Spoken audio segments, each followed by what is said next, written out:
Today we're airing an interview I held back in February with Pat Bowe, the CEO of a publicly traded agricultural company called the Andersons. We talk about choosing a new leadership team, building trust after an acquisition, and creating career paths for non-managers. Lots of wisdom in this episode. I can't wait for you to meet him.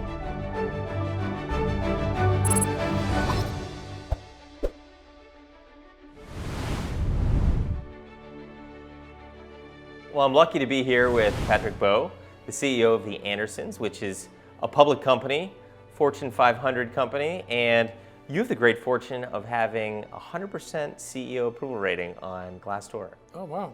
So They must not have asked everybody. Hey, it's crowdsourced. It's got to be true. So tell us about the Andersons. Well, Andersons is a phenomenal company that was started here in Maumee, Ohio, which is a suburb of Toledo, by the Andersons family.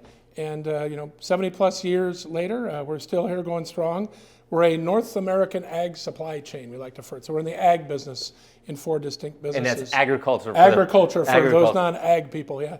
Ag meaning agriculture. And we've been public for over 25 years, and we're real proud of what we do every day.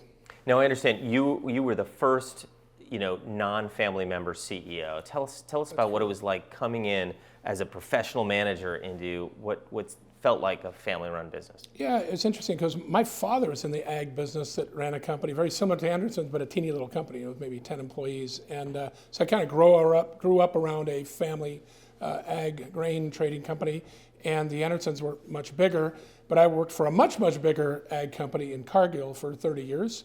But in many ways they're somewhat similar because the Andersons was a private company and then became a public company. Cargill's still private and much bigger, but a lot of those kind of family values leach into what becomes your company, right? Yeah, I mean, it must be so interesting for, what is a professional management outsider to come into this values-based, how did you integrate into that when you? It's one of the things that attracted me to the company was we have something called a statement of principles, and it's kind of our values and beliefs. And when those are perfectly aligned with yours, that's a nice match. And I think that's the case for a lot of our employees, that those values and beliefs are real. I mean, you can feel it. This is how we work with the community. Here's how we interact with our employees and our customers.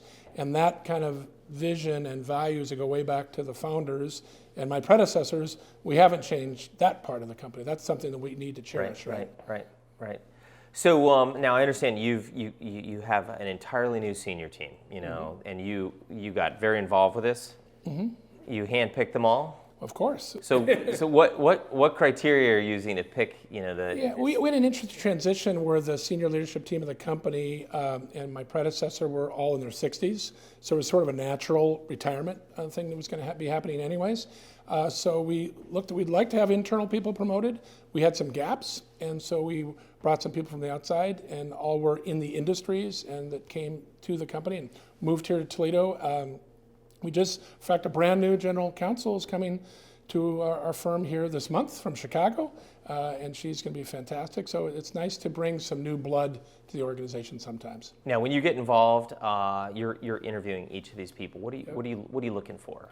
Well, it's a good plug for PI because we look at those. We use the PI tools to do an assessment of what we think. And in fact, it's funny. Thank you for that. I don't want this to be an infomercial, but I'm glad you're getting value. It's funny. I did a search for my admin assistant. Yep. And we used actually PI, and it was interesting. What are my personality traits and what are her personality traits, and how would they best work together? And it's amazing how that has really worked. Did you choose an administrative assistant who balanced you? Yes, exactly. We are a little yin and yang. That's great. Which, thank God. Someone keeps the wheels on? Yeah, exactly. That's great. Yeah. No, I'm glad you're getting value out of our tools. But so you're interviewing these people, you're sitting down, you're making this big decision, you're having them relocate in many respects to Toledo. What core elements are you looking for? Well, of course, the background has got to be, the resume has got to nail it, right? You have to have the professional experience and the background and skills that meet that. That's table stakes. And then it's fit. It's always about fit. And we usually bring, if it's a married couple, the couple out and spend a few days because they need to choose to be here too. Sure. And also, we spend time together as a family, if you want to call it that, right? And how people are going to fit in and what's the company's culture like, and get them to meet as many people on the leadership team as possible to get that fit. I mean, the fit is critical, right? So skills you have to have. Those are just table stakes. then it's all about the fit. Fit with values, with culture. Yeah, just where we're taking the company, what their pace and energy and where we want to go, and it's kind of a nice fit that way. Now, you recently made an acquisition, and not a small one. Yeah. Like For us, yeah. It was For us, almost $750 million. It was the biggest in the history of our company, based out of Kansas City, and we've owned a stake in that company for a long time, so we knew them really well. Back to fit and knowledge. But when you do a merger, most important is getting that people fit right. So we want to keep all the key talent and how the two cultures come together. That's quite critical. How'd you knit things? We spent a lot of time working on culture and values again and going back to the roots of both companies. And they both had some strengths and weaknesses of each one that we needed to kind of, meander our way through and pull things together and say, this is what's critical and this has to be, and these things can change. Talent moved both ways, right?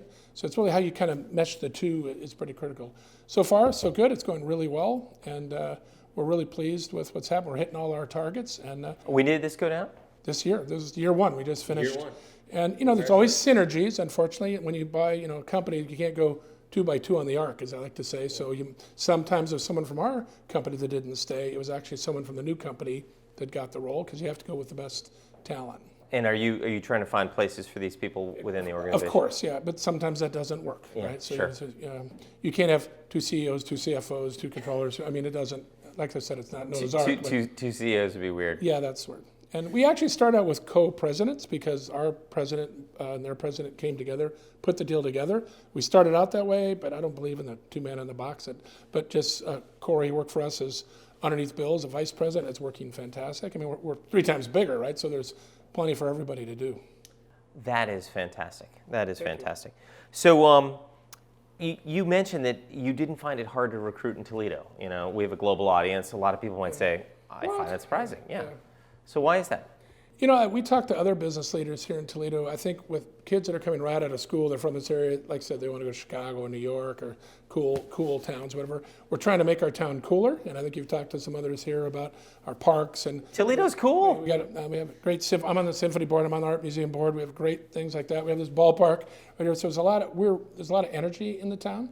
So we still are recruiting kids right out of college. But I think people that are early in their career to find out, hey, I can do the same kind of job, as big a job as I had in Chicago, Minneapolis, some other city, in our case, mostly Midwest, but for less money, I can buy a really nice house, my kids go to good schools, we're close to Detroit Airport. Hey, this is a pretty cool place to live, and a little bit off people's map. So, and there's some great companies here. There are a lot of great companies here. But we've moved 10 times personally. We lived all around the U.S., we lived overseas, and this is the nicest, friendliest environment we've ever been in of any place we lived. God, that's such a fantastic testament. We're going to get this to the Chamber of Commerce. Yeah. Indeed. So when you're sitting across from someone and you're doing the interview, what's your favorite or toughest interview question? I always like to ask people about those tough decisions they had to make, right? And especially tough decisions with people.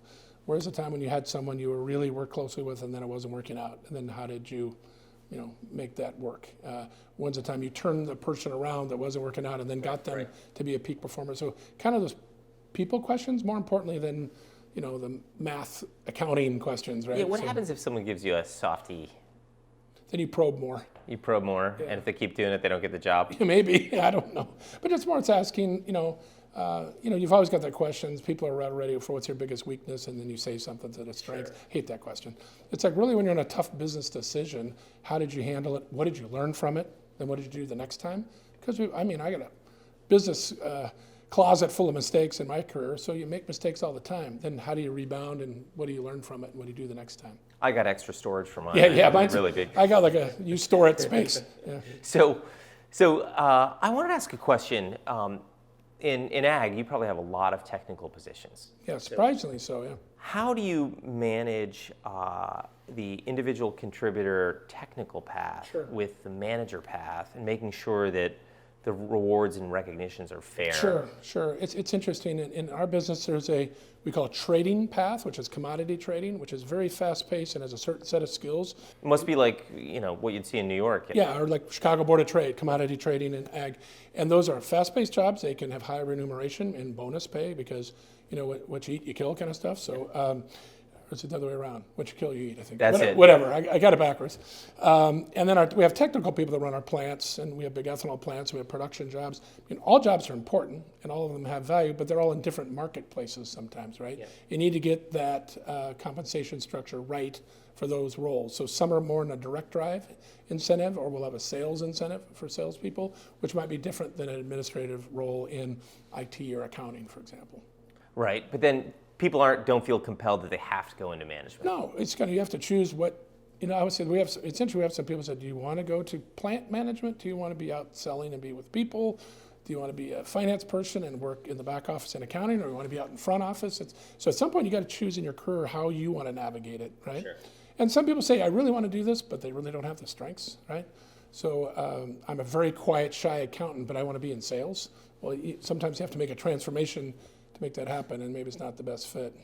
So, you've long career at Cargill, where I'm sure you learned a ton. You're the CEO of the Andersons, fantastic. You've got 2,400 employees. But going back before business school, what are you going to tell yourself that if you had to do over, like knowing what you know now, all those lessons learned? When do you go back and tell yourself, the 22-year-old version? Yeah, I tell my children, because I have 6 children that are all young adults now. So my youngest, number 6, graduates college this year, so I'm off the payroll. It's going to be great. So congratulations. Yeah. But I always tell them, when you sit down for that annual, review, you're doing your performance review with your supervisor, and he says, oh yeah, you did this great, and you did this great, or she tells you did this well. That last little nugget, they say, boy, you could do better at this. You tend to want to blow that off. That's the nugget, because people don't really like saying harsh criticism, right? Sure. The little thing they tell you, you'd be better if you did this, man, you got to go all over that and say, okay. You can lean into it. Lean into it. What's the issues there? How can I get better? Tell me specifically more about that. How can I learn? Who does that well? Who can I talk to? Yeah. And so I always talk about that, because then I was probably a young, arrogant guy and said, I don't do that. Well, you don't even hear it. You just blew it off, right? We've started working on having the courage to give that negative feedback with people. We've been coaching people on how to give negative feedback, because so many people are afraid, like you said, they might soft shoe it but there's really something there. Yeah. I always find it's interesting when I kick off sometimes to say, hey, Mike, how's it going for you? Is this an open probe? How's work going for you? What's working well? What's not working well? It's amazing. People will end up telling you just up themselves, this is what's not working well. And then you can always respond, well, this isn't what's working well for me, right? So then it's not such a defensive, you did this bad. It's kind of like we're having a dialogue about your career, which puts people in a more not so defensive position. How often are you having skip-level meetings to develop the next tier managers below you? Skip level is a pretty fancy title, but we all the time did today with one level below me. So I do monthly with all my direct managers, then we meet as a team, of course. But I try to get just regular meetings with those people, and travel with them is a good thing to go visit sites, et cetera. I do a simple thing it's called Pizza with Pat. It's kind of corny, but every month we just have employees come in around the table. That's just more for all level employees. And you do that, and it's just a great way for people to get to know each other. And need to do more of that all the time. This year, because we did a big acquisition, I got very internally focused. And this year, really got to get pushing back out again, externally to the clients. To the clients, yeah. Indeed. So, you get into this culture, you're the first professional manager. Well, I don't know if that's a fair term. I think the other management was very professional. Sorry, I just was a non-family member. Non-family member, but you are a hired gun. Yeah. You are here to do giant things. Yeah, that's it. Yeah, so, what are your cultural goals in the next 5 years? What are you trying to accomplish? That's a real good question. So we took a big bite of growth. When I first came here, we worked a lot on the portfolio. We jettisoned some product lines that were not performing well. Which must be tough. Which is hard, but I always tell people it's sort of like because I came from a commodity trading background, you're playing 5-card, draw, you need to discard a couple cards and pick up a couple new ones, right, to continue playing the game. Business is the same way. You get some cards that are just stale, and you need to kind of, this plant isn't positioned well anymore to compete, so then I need to pick up a new one. Hopefully the ones you pick up, you're smart and buy the right ones, or add on, and that's what we're doing to add on and grow the company. So culturally, you said, is really this thing about nimble and innovative, so that's our vision, is to be the leading, and the most nimble and innovative North American ag supply chain. That's a business that we compete in. And being nimble and innovative is more of an ambition than it's self-declarative, right? So it's hard. because we're not the biggest. We're top 10 in all 4 of our businesses. So we're not small and we can compete with anybody, but we want to be quicker, more nimble, and come up with better ideas. How fast is ag changing? All the time. I mean, technology is constantly changing from the IT side of technology, in our case, the plant side, right? I mean, we've gone everything from GMO to robotics and all kinds of things in our factories. Right. So technology is changing it, and you have to keep pace. Do you have a lot of jobs that are being taken over by AI and robotics? Yeah, hourly jobs. We have a lot of traditionally manual, packaging things in bags and things like that are being more automated all the time, right? Sure. And it's something we struggle with because we want to be a place where people can earn an honest wage, and you hate to take away people's work, by putting in a robotic bag packer, for example. But almost no one wants to pack bags. But yeah, exactly. But who wants to do that all day? It's a boring, monotonous work. So let's train them to do more interesting work, right? Yeah. And actually, probably our toughest turnover is at the bottom of our pay scale, right? The hourly jobs that are the low end is where we see more turnover, and probably the middle and up we see none, right? So that's kind of the hardest area, that lowest hourly level. Now, there have been a couple of companies like Amazon going to a $15 an hour work week. Are you seeing those impacts in the center of the country with more of your hourly? Sure. We have one of our plants is right next to an Amazon warehouse, right? And we've paid more than that. So it's a question of, and maybe those are great jobs. If you want to drive a forklift and pick bags all day, we want to get people that are thinking and do something more, mechanically aptitude. And we have large processing plants and people that do some interesting, hopefully more skilled work. And I think people want to do something where they can see the impact that they have. So how are you investing in learning and development to make sure that the individuals are getting trained? Constantly, like you mentioned, technical learning, right? So you have all the on-the-job training and technical courses that people take online, and we have MBA classes at our building, which do you really? Take, online with a local university. We have something we call the Advance every year with all of our employees get together, and a leadership institute. We're training managers. It's probably not anything different than most companies, but just kind of getting the competitive edge all the time, continue to learn and skill up a little bit. Oh, that's fantastic. I mean, you're not Fortune 500 company, but to be top 10 in each of your subsegments, there's always someone bigger. And the people that are bigger than us are really big. So really it's a big step up, right? So we need to be competitive. We got to be smart all the time to compete. And it's like you're stepping in the ring with a heavyweight fight. You better be ready to compete with the biggest. You better be ready. And you want to get knocked out because you're just not a lightweight and can't perform in that segment. So we have to compete. We have to know our niche, and that's why we like this nimble and innovative. You could compete with the biggest of the big, and maybe take on a niche that they're not going to be interested in, that we could succeed at. No, it's great. Well, it's great to hear your insights. I think so many people can learn from the Fortune 500 because you've had the opportunity to do it so many times. We're brand new at that level just because we hit that dollar sales this year, but it really does. So commodity prices go up and down.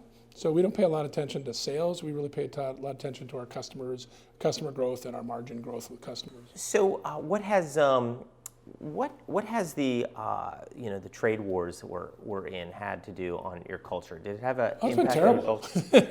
So in the agricultural markets in the U.S., 2010, 11, 12, 13, 14 were great years. Commodity prices were high. We had a boom with the ethanol industry. Everybody made money. Farmer made money. Manufacturer, traders, exporters. 2012 to 2014 is going great. Crazy. That was the 10 through 14 was a great period in ag. 15 through 19, the exact opposite, where everything cure for high prices is high prices. We slumped, and the person that pays is the farmer. So his prices go lower. When farmers do well, we do well, right? So it's been a tough time to have these, especially China being blocked from a export standpoint. So to get a trade deal, to open things back up, to get more back to normal, that could be a big deal. So it makes us feel more optimistic. That's great. So you've had to manage that culture change through that. Yeah, it's been tough. So we've had tough years the last few years. So the going gets tough. The tough get going. I mean, we haven't had the earnings that we would have liked. The markets were more sluggish, and so you just have to kind of keep fighting, right? The thing is, ag goes in cycles, and it doesn't always work out your way. So you have to just kind of fight through those times where it's tougher and come out the windows, the other end stronger. So that's hopefully. That's great. I think the companies that can survive to the next upside, they do very well. Well, hopefully that's the case. Well, Patrick, thank you so much. Really appreciate your time. Great insights. Thanks, Mike. Thank you. Thanks.